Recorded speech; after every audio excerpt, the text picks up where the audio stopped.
ताजा जानकारी आ रही है, अपने दर्शकों को बड़ी खबर से रूबरू करा दें।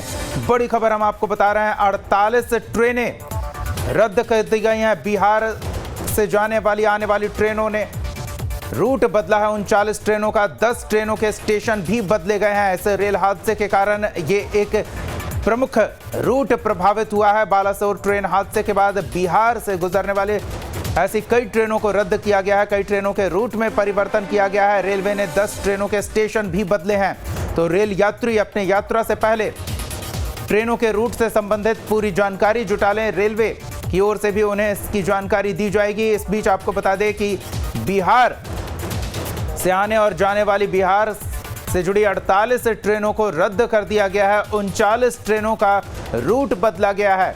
सहयोगी रवि शर्मा हमारे साथ जुड़े हुए हैं। रवि, इसी बात पर अश्विनी वैष्णव ने स्पष्ट किया था कि रेस्क्यू ऑपरेशन एक बार खत्म हो जाए तो फिर युद्ध स्तर पर ट्रैकों पर यातायात सुविधा बहाल हो, इसके काम के लिए सभी तैयारी की गई है। कितना समय लग सकता है? किस तरह की परेशानियां खड़ी हो रही है इसके कारण? देखिए, परेशानियों की बात सिर्फ यह है कि अभी जो ट्रेनें हैं, जो ट्रेन की जो बोगियां हैं, कोचेस जो हैं, वो एक के ऊपर एक चढ़ी हुई हैं। 4 ऐसी बोगियां हैं जो एक के ऊपर एक हैं। इस वजह से अभी जो है पूरी तकलीफ जो है वो थोड़ी बहुत सामने नजर आ रही है। जैसे ही ये बड़ी एक ट्रेन आनी है, जैसे ही रास्ता क्लियर होता है, रेलवे के ट्रैक को पहले सुधारा जा रहा है, थोड़ा बहुत व्यवस्थित किया जा रहा है।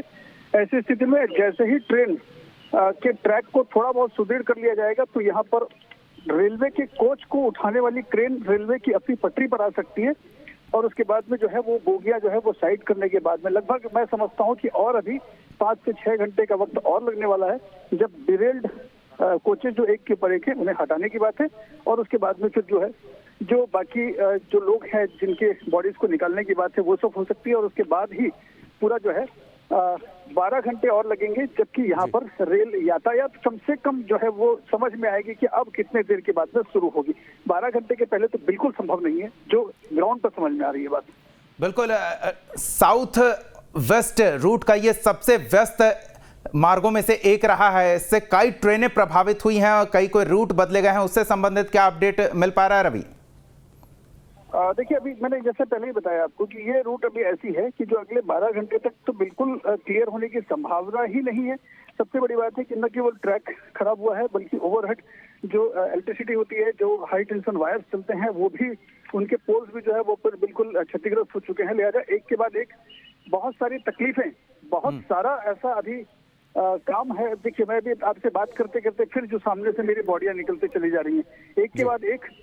मतलब क्या कहा जाए, अभी संभावनाएं बिल्कुल नहीं बची हैं कि कोई जिंदा। बिल्कुल, वो तस्वीरों को देखकर अंदाजा लगाया जा सकता है क्या हालात हैं और किन चुनौतियों का सामना करना पड़ रहा है। रवि, जानकारी मिल रही थी कि सेना की टुकड़ी तो पहले ही राहत और बचाव कार्य में जुटी हुई है।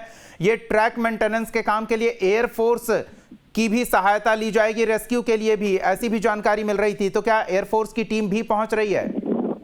बिल्कुल बिल्कुल, अभी जैसे ही मुख्यमंत्री नवीन पटनायक इस क्षेत्र का दौरा करके जैसे ही ये स्पॉट को छोड़ेंगे, सेना के अधिकारी, सेना के कमांडोज जो हैं वो आकर के ऑलरेडी हाईवे के पास, यानी यहाँ से 300 मीटर की दूरी पर जो हाईवे है, रेलवे से लगा हुआ जो हाईवे है, नेशनल हाईवे है, वो उस कोलकाता मुंबई को जोड़ता हुआ हाईवे है, कोलकाता चेन्नई को जोड़ता हुआ हाईवे है, वो वहाँ पर वो सारे लोग करीबन 22 अपनी टुकड़ियों के साथ में, 22 गाड़ियों के साथ में वो आकर के वहाँ पर स्टे किए हुए हैं। फिर इसी बात का इंतजार है कि फिर नवीन पटनायक आए और वस्तु स्थिति को समझें और उसके बाद में फिर रेस्क्यू ऑपरेशन बड़े पैमाने पर जो है वो सेना के जवानों के द्वारा शुरू हो जाएगा। और उसके बाद में जो भी कुछ बचती है तो उनकी अपनी तकनीक होती है, वो उस तकनीक से उसे एज सुन एज पॉसिबल उसको यहाँ पर क्लियर कर लेंगे, ऐसा बताया जा रहा है। रवि, 2 पैसेंजर ट्रेन, हालांकि एक मालगाड़ी जिसमें यात्री तो नहीं के बराबर ही रहते हैं, लेकिन 2 पैसेंजर ट्रेन में हजारों की संख्या में यात्री सफर कर रहे होंगे। उनकी लिस्ट, उनमें से कितने बचे हैं, उनके परिवारों से संपर्क करना, अभी काफी काम करना है। तो क्या हर जगह पर बेहतर कोऑर्डिनेशन दिख रहा है? कोई अफरा तफरी की स्थिति तो नहीं?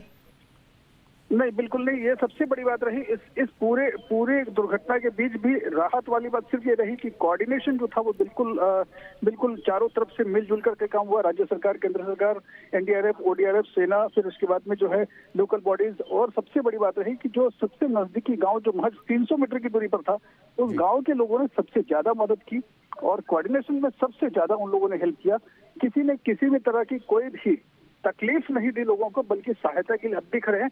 मैं आपकी जानकारी के लिए बता दूं कि इस वक्त जो है वो चिलचिलाती धूप है और ऐसी स्थिति में हर गांव का हर व्यक्ति और हर गांव के बाहर वो लोग अपने घर से कम मतलब जब यहाँ पर हजारों की संख्या में लोग हैं जो काम कर रहे हैं, वर्कर्स हैं या फिर मीडिया के लोग हैं या जो दूसरे लोग आ रहे हैं मंत्रियों के साथ में, इन सभी की सेवा के लिए वो बाकायदा पानी और पानी की बोतल लेके खड़े हैं। ये गांव का सबसे बड़ा एक सुखद दृश्य देखने को मिला इस पूरे दुर्घटना के बीच में।